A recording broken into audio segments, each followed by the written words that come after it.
কিনে ফেলতেন মনে হয়। তা আমাদের সবাইকে আল্লাহ বাঁচাইছে যে বেশি দিন সময় পান নাই। আমি দেখা যাচ্ছে যে উনি বৈধ বা অবৈধ করে যে সম্পদ বানাইছেন, আর কিছুদিন হইলে হয়তো উনার জমির উপর দিয়ে আমাদের বঙ্গবন্ধুর মাজারে যাওয়া লাগতো।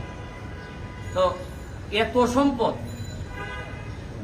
আপনার শত শত কোটি টাকার ব্যবসা প্রতিষ্ঠানের মালিক, এর স্ত্রী ও 2 মেয়ে 2 লাখ শেয়ার কিনেছেন।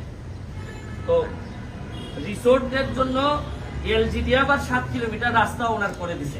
যাই হোক, আইজিপি মহোদয় থাকলে এলজিডি তো একটু আপনার ফেভার করতেই পারে, বা একটা ভয়ের প্রশ্ন থাকে। তাই এখন প্রশ্ন হচ্ছে কি, বৈধ অবৈধ, এখন প্রশ্ন হচ্ছে কি, এত সম্পদের রিপোর্ট আসার পর আমি ভাবছিলাম যে আমার মনে আশা লাগবে না।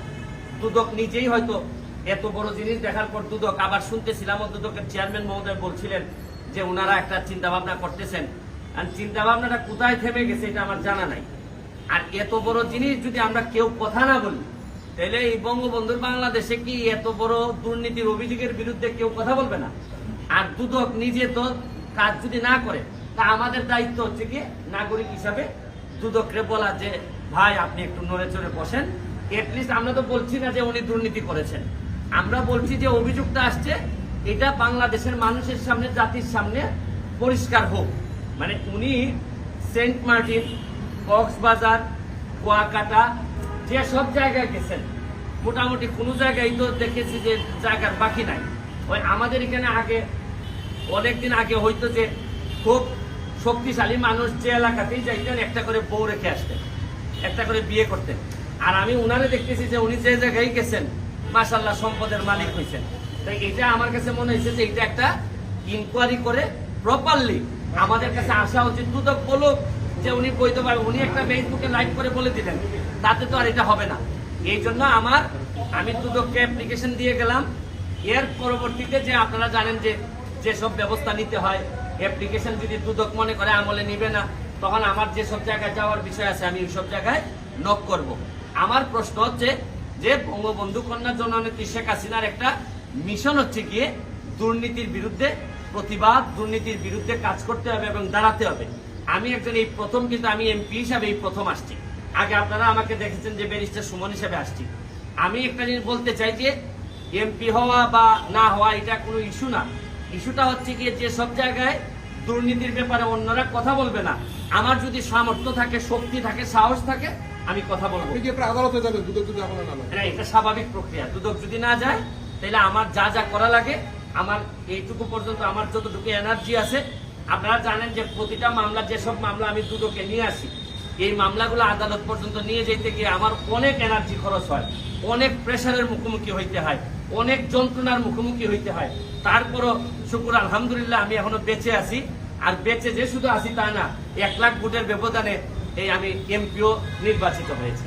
যেহেতু আপনি একজন সংসদ সদস্য বলেন, দুদক আপনার এই অভিযোগিত আমলে নেয়, দুদক এবং এই অভিযোগের বিষয়ে না, সংসদের যে জায়গাতে কাজ করা, আমি একজন ইন্ডিপেন্ডেন্ট ক্যান্ডিডেট হিসাবে আমি, আপনারা জানেন, বিভিন্ন দুর্নীতির বিষয়ে কথা বলে আসতেছি।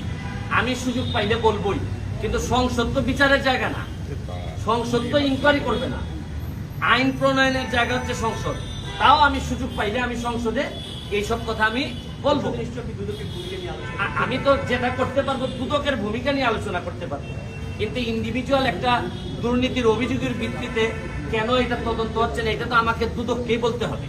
আর আরেকটা জিনিস আপনি চিন্তা করে দেখেন, যেটা আমার কাছে বেশি মানে খুবই শঙ্কার যে বিষয়টা, একজন আইজিপি মহোদয়ের যদি এত সম্পত্তির অভিযোগ থাকে, তাইলে অনেক সৎ পুলিশ অফিসার আছে, তারাই এই নিউজটা পাওয়ার পর এরা তো সততা টিকায় রাখা মুশকিল হবে, আর এরা একটা প্রতিযোগিতায় নেমে যাবে যে আমি তো আইজিপি মহোদয়ের যদি 700-1400 বিঘা থাকে, তা আমি এসপি, তা আমার কি আমি একবারে কম?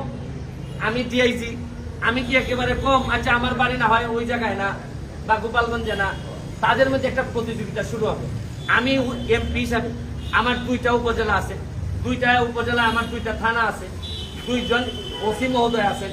আমি যে তাদেরকে বলবো যে ভাই প্লিজ দুর্নীতি করা যাবে না, 2 নাম্বারই করা যাবে না, মানুষকে কষ্ট দেওয়া যাবে না, এরা যদি বলে আরে আপনি এত কথা রাখেন তো, আমি যে ডিপার্টমেন্ট থেকে আইসি, এই ডিপার্টমেন্টের আইজিপি মহোদয়ের কত সম্পদ আপনি জানেন, আপনি আমাদেরকে ঠকায়েন না, এইসব কথা বললেও তো আমার প্রশ্নের উত্তর দেওয়া কঠিন। এই জন্যই আমি চাচ্ছি যে দুদক বলুক যে উনি করছেন কিনা, তাইলে আমি আমার ওসি মহোদয়, এসপি মহোদয়কে বলতে পারবো যে দেখেন এই সব 2 নাম্বারই করলে কিন্তু এটা ভালো হবে না। এটা অন্তত উনি স্পষ্ট করে বলেছেন এবং সব অভিযোগ 45টা অভিযোগ উনি দাবি করেছেন যে সব ভিত্তি আচ্ছা, এই- কিন্তু উনি এই 24 মিনিট 52 সেকেন্ডের ভিডিওতে একবারও এর বিরুদ্ধে আইনি পদক্ষেপ নেওয়ার কথা বলেননি। এটা কি ওনার কোনো দুর্বলতার কারণে কি মনে হয়? আচ্ছা, উনি কি বললেন না বললেন, প্রতিটা যারা অপরাধী হয়েছে শেষ পর্যন্ত, কোনো অপরাধী শেষ পর্যন্ত কেউ কি বলে যে আমি এটা করছি, তাহলে তো বিচার উনি করে ফেলতেছেন। আমি তো উনি কি বলছেন না বলছেন এটা আমার জন্য ফ্যাক্টর না, বা কালের কণ্ঠ কি বলছে বা কেন বলছে কালের কণ্ঠ, উনি এত সম্পদ অর্জন করছেন, আগে কেউ কোনো সাংবাদিক কথা বলে নাই। এখন উনি রিটায়ারমেন্টে যাওয়ার সময় সাংবাদিকরা সুবিধা পাইছেন, ধরেন করছেন, তারপর আমি অ্যাপ্রিসিয়েট করি যে আচ্ছা যাই এই অপরাধী যেই হোক একটা রিপোর্ট তো আপনারা করছেন, তা আগে করলে তো উনি আরো সতর্ক হইতে পারতেন। এইটা তো একটা আমাদের একটা দুর্বলতা আছে। উনি কি বললেন না বললেন এটা আমাদের জন্য ইম্যাটেরিয়াল।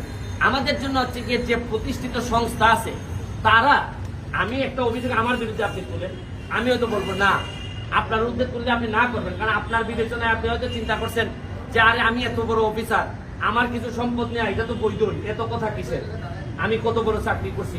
তো এই বিবেচনা বোধ তো উনার বিবেচনায় তো হবে না, হবে হচ্ছে গিয়ে প্রাতিষ্ঠানিক যে সংস্থা তারা বলবে যে উনি আদৌ করেছেন কি করেন নাই।